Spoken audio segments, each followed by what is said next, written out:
Sebelum kisah indah yang terjadi antara aku dengan Mingxin, yaitu teman dekat istriku, aku hidup bahagia bersama istri dan kedua putra-putriku, walaupun aku hanya seorang pegawai rendahan di suatu instansi. Kami menempati rumah tipe 45, cicilan rumah BTN, yang kemudian direnov secara sederhana, sehingga mempunyai 3 kamar tidur yang berukuran tidak terlalu besar. Suatu hari, kami kedatangan tamu istimewa, yaitu teman istriku, sebut saja Mingxi. Kenapa aku katakan tamu istimewa? Ya karena dari kedatangannya inilah aku mendapatkan yang asik-asik dengannya. Jadi jangan kemana-mana dulu sebelum ceritanya ini usai, ya. Atas permintaan dari orang tuanya Ningsim, untuk sementara waktu, dia akan ikut tinggal di rumah kami sambil mencari pekerjaan. Karena memang hubungan istriku dan keluarga Ningsih ini sangat dekat. Sebelum mendapatkan pekerjaan, Ningsih mengikuti berbagai kursus, antara lain kursus bahasa Inggris, komputer, akuntansi, dan atas izin serta perintah dari istriku, aku kebagian untuk antar jemput Mingxi itu menggunakan sepeda motorku. Mungkin karena nasib yang baik atau memang wajah Ningsih yang cukup cantik dan menarik. Tidak menunggu waktu yang lama, Ningsih pun mendapatkan tawaran pekerjaan sebagai pelayan toko yang cukup munafik dengan pembagian kerja atau shift, yaitu seminggu di bagian pagi dan seminggu bagian malam. Demikian silih berganti. Kalau Ningsih kebagian kerja malam, aku bertugas untuk menjemputnya. Biasanya toko itu tutup pukul 21 dan pegawai baru bisa pulang sekitar 21.30. Perjalanan dari toko ke rumah tidak begitu jauh. Biasanya aku tempuh 30 menit dengan sepeda motorku itu. Ningsih Iming orangnya cukup super. Terkadang setiap kali diboncengan motorku. Apalagi kalau malam hari di saat pulang kerja itu, dia akan berpegangan dengan erat padaku. Mungkin juga karena hawa malam yang dingin. Entah sengaja atau tidak, pegunungan yang cukup BST itu tentu saja dengan sendirinya mengepap di panggungku. Hal ini selalu terjadi setiap kali aku menjemput Mingxi pulang kerja di malam hari. Tapi yang membuatku heran adalah kelihatannya Ningsih itu sama sekali tidak ada rasa bersalah ataupun meriko sedikit pun setiap kali gunungan itu nempel di panggungku. Mungkin dianggapnya hal ini suatu konsekuensi logis bila sedang berguncangan naik motor. Akulah yang sering berhayal dan berimajinasi yang tidak jadinya. Seringkali dengan sengaja, motor itu aku kemudikan dengan kecepatan rendah. Kadang-kala sengaja mencari jalan yang memutar, agar bisa merasakan sensasi yang ada di panggungku itu bisa lebih lama. Pada suatu malam, seperti biasanya, aku menjemput Ningsih pulang kerja. Di malam yang dingin itu, sampai di rumah sekitar jam 22.15. Dan seperti biasanya, istriku yang membukakan pintu rumah itu. Setelah membukakan pintu, istriku itu biasanya akan kembali ke kamar untuk melanjutkan tidurnya. Malam itu aku tidak langsung tidur. Aku terlebih dulu pergi ke dapur untuk memanaskan air, untuk membuat kopi. Karena aku berniat untuk menonton pertandingan sepak bola di TV. Karena malam itu, kesebelasan favoritku sedang berlaga.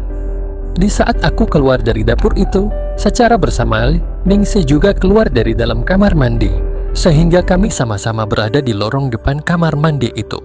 Entah apa yang menjadi penyebabnya, malam itu kami sama-sama berhenti dan saling pandang, serta tanpa ada sepatah kata pun yang keluar dari mulut kami masing-masing. Tiba-tiba saja, seperti ada suatu dorongan yang membuatku tiba-tiba saja merasa begitu tertarik dengan Ningsih itu, sehingga secara cepat aku tahu-tahu sudah meraihnya dan memulainya selama beberapa detik. Setelah Ningsih melarikan diri dan dengan tergesa-gesa masuk ke kamarnya, aku kembali ke ruang tengah untuk melihat pertandingan bola itu. Tapi perasaanku kacau balau. Malam itu aku jadi tidak konsen pada acara yang ada di TV. Pada saat itu, seperti ada perasaan takut yang menghantuiku. Aku merasa takut kalau Ningsih akan mengadu ke istriku. Bisa-bisa aku dan istriku terjadi masalah, gumamku dalam hati. Di saat pikiranku sedang kacau itulah, aku dikejutkan oleh suara peluit dari dapur yang menandakan kalau air telah mendidih. Aku pun segera bergegas melangkahkan kaki ke dapur untuk membuat kopi. Kemudian aku kembali ke ruang tengah sambil membawa secangkir kopi buatanku sendiri yang nikmat itu. Tetapi lagi-lagi, tetap saja pikiranku masih cukup kacau. Kok bisa-bisanya tadi itu aku nekat melakukan itu pada Ningsih?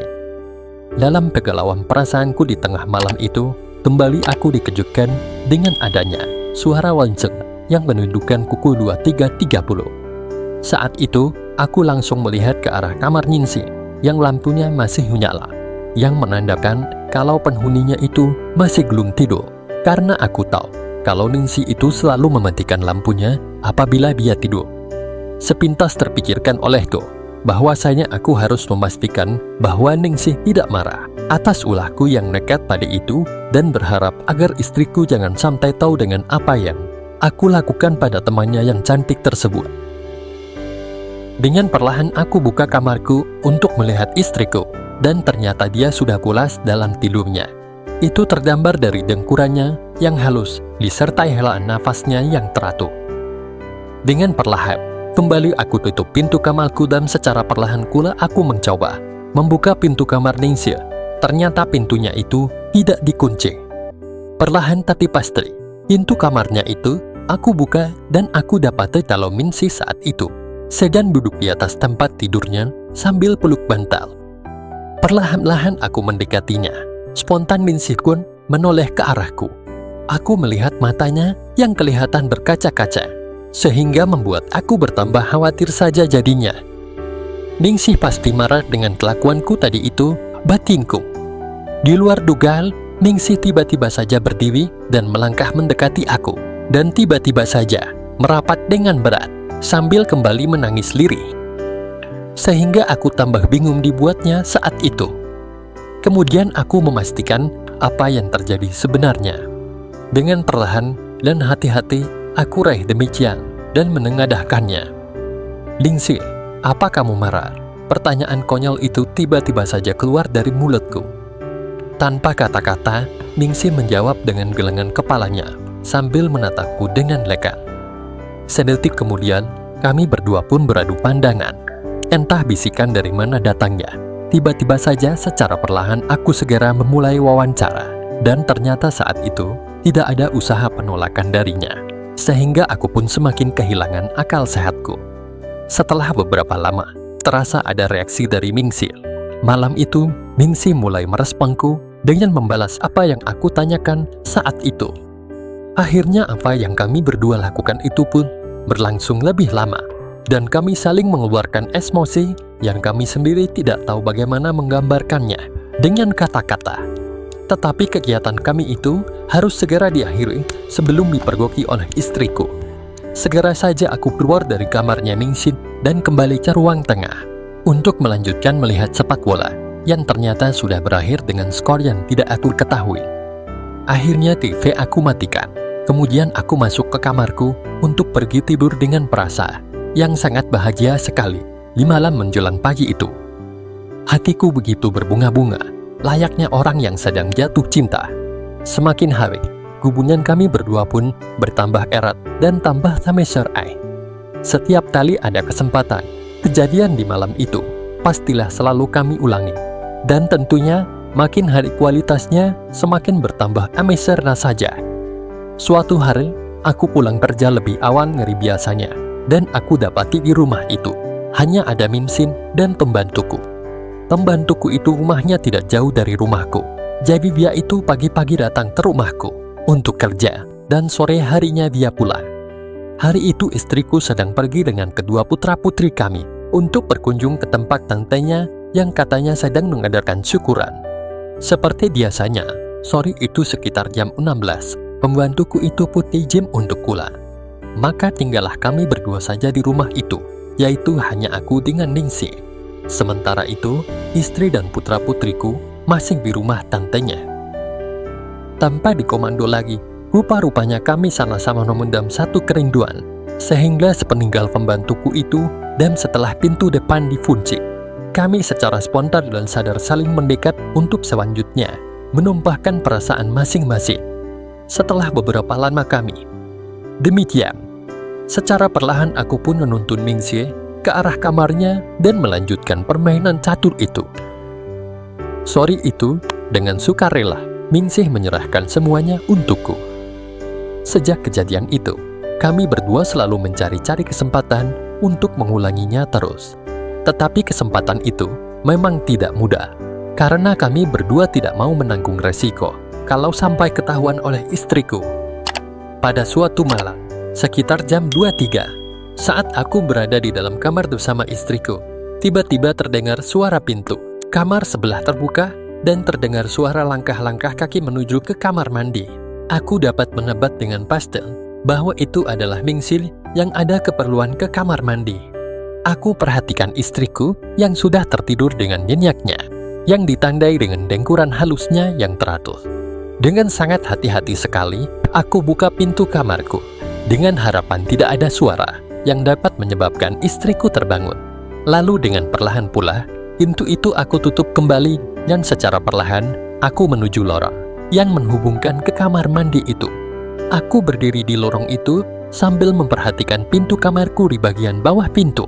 Kalau ada lintasan bayangan yang menandakan istriku terbangun. Sementara telingaku tidak lepas mendengarkan apa yang terjadi di dalam kamar mandi itu. Tidak lama kemudian, pintu kamar mandi itu pun terbuka dan benar saja dugaanku. Mingxih keluar dari kamar mandi dengan biju TDR warna kuning kesukaannya. Biju TDR yang dipakai adalah model perusak. "Ngapain mas, berdiri di situ?" tegur Mingxih memecah kesunyian. "Nungguin kamu sayang," jawab Puliri. Tanpa dikomando lagi, segera saja aku demikian, titik-titik koma. Tak ayal lagi, kami berdua pun kembali melepaskan kerinduan kan itu. "Mas, Mingxih mau," bisiknya lirih di telingaku. Aku maklum dengan apa yang diinginkan Mingxih malam itu. Dengan semangat, aku pun berusaha untuk semakin meningkatkan keinginan Mingxih di lorong kamar mandi itu. Atas apa yang aku lakukan malam itu, Mingxih pun semakin sering memohon padaku agar aku segera menyempurnakannya. Tanpa berlama-lama, setelah Mingxih benar-benar siap, titik-titik koma itu, aku pun segera saja mengabulkan keinginan Mingxih di malam yang dingin, namun penuh kehangatan itu. Setelah kami berhasil mencapai tujuan terindah itu, Mingxih berucap dengan lirik, "Terima kasih ya mas," terdengar bisikan di telingaku. Aku hanya menjawab dengan hadiah penuh kasih saya. Kejadian-kejadian semacam ini terus kami ulangi kalau lagi ada kesempatan. Demikianlah pengalamanku dengan taman istriku yang cantik dan lemah lembut. Sekian dan terima kasih.